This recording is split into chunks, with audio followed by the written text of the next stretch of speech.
નમસ્કાર મિત્રો, મારી ચેનલ કાઠિયાવાડી ચટકોમાં તમારું સ્વાગત છે। આજે આપણે બનાવીશું મેથીની પાપડી। મેથીની પાપડી બનાવવા માટે મેં 1 વાટકી ઝીણી સમારેલી મેથી લીધી છે અને તેને મેં પાણીથી ધોઈ લીધી છે। એક વાસણમાં આપણે 2 ચમચી તેલ લેશું અને મેથીને આપણે નીચોવીને અને પછી તેલમાં નાખીને તેને સારી રીતે સાતળશું। ફૂલ ગેસ રાખવાનો એટલે જેથી મેથીમાં જેટલું પાણી હશે તે બધું બળી જશે અને મેથી આપણી ચડી જશે। અને મેથી ચડશે પછી આપણે અંદર પાપડીમાં નાખીશું એટલે તેની સુગંધ પણ બહુ સરસ આવશે। એટલે મેથીને કાચી ન નાખવી અને આવી રીતે તેને તેલમાં સાતળી અને પછી તેનો એમાં ઉપયોગ કરવો।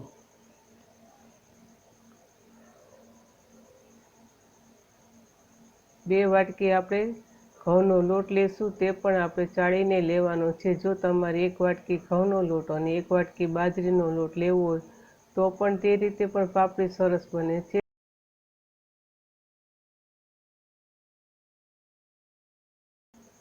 હવે આપણે 2 વાટકી લોટને ચાળી લીધો છે। તેમાં આપણે સ્વાદ મુજબ મીઠું નાખીશું, અડધી ચમચી મસાલો, અડધી ચમચી હળદર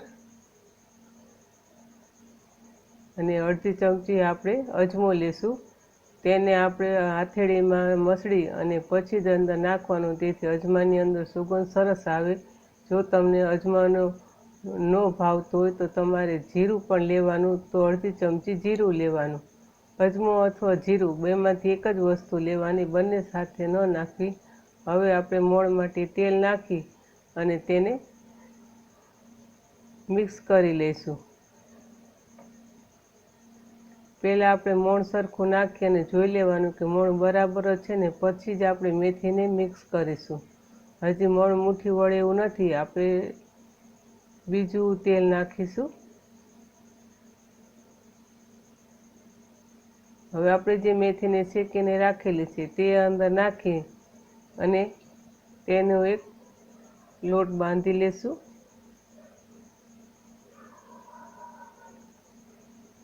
હવે આપણું મણ બરાબર છે, મુઠ્ઠી વળે એવું થઈ ગયું છે। આપણું પરફેક્ટ મણ છે।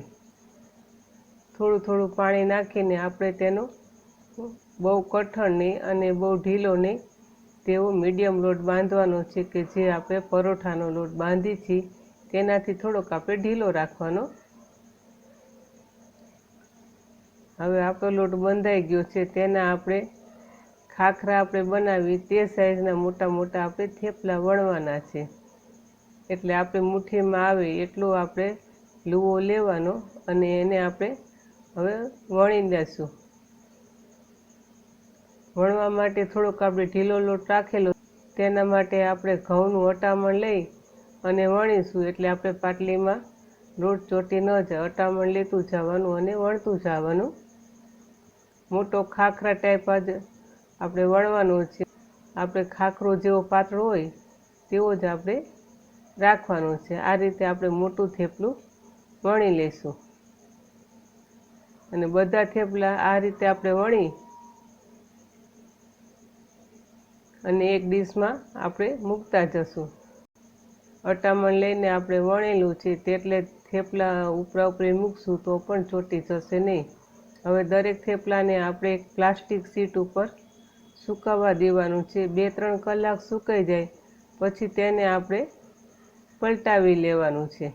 કાગળ ઉપર ન સૂકવવું, કેમ કે આપણે તેલનું મણ ઝાઝું દીધેલું છે તો કાગળ ઉપર તેલ પી જાય, માટે આપણે પ્લાસ્ટિક ઉપર સૂકવેલું છે। હવે 2-3 કલાક થઈ ગઈ છે, તે બધા થેપલાને આપણે આ રીતે પલટાવી લેવાનું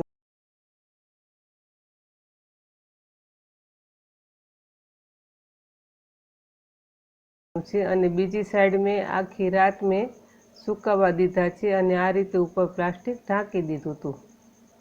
હવે પ્લાસ્ટિક કાઢીને આપણે જોશું કે કેટલા સુકાઈ ગયા છે। હવે સવારના થેપલા આપણે જે વણેલા હતા અને અત્યારે જે સુકાઈ ગયા છે બંનેમાં ડિફરન્સ છે, એટલે આવા સુકાવા દેવાના આપણે, તો જ આપણી પાપડી એકદમ કડક થશે। જો તમે વણી અને તરત જ જો તમે આ બનાવશો તો તમારી લોચાપૂરી આપણે જેમ બનાવી છે ને તેવી જ બની જશે। અને આ કટિંગ મેં થોડુંક ફાસ્ટ ફોરવર્ડમાં બતાવેલું છે, કેમ કે વિડીયો આપણે બહુ લાંબો ન થઈ જાય। હવે આપણે 2 થેપલા આવી રીતે કટિંગ કરીને અને તેને આપણે તળી લઈશું.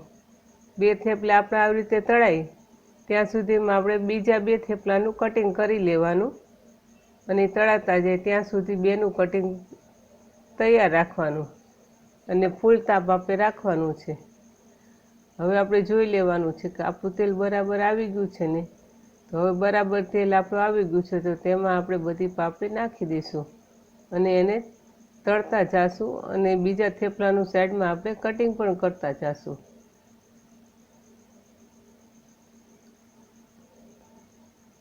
થોડા કાચા ગુલાબી રંગની થાય તેવી આપણે તળવાની. અત્યારે શિયાળો છે એટલે મેથીની સિઝન પણ છે.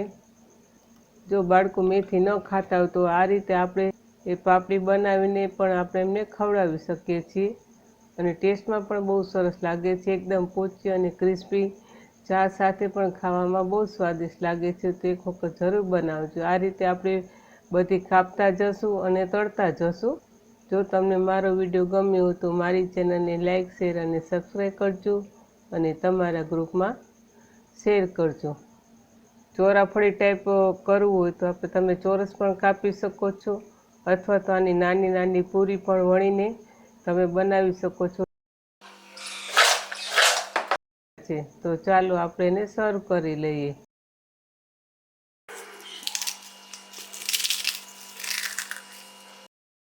મારો વિડીયો જોવા બદલ ખૂબ ખૂબ આભાર.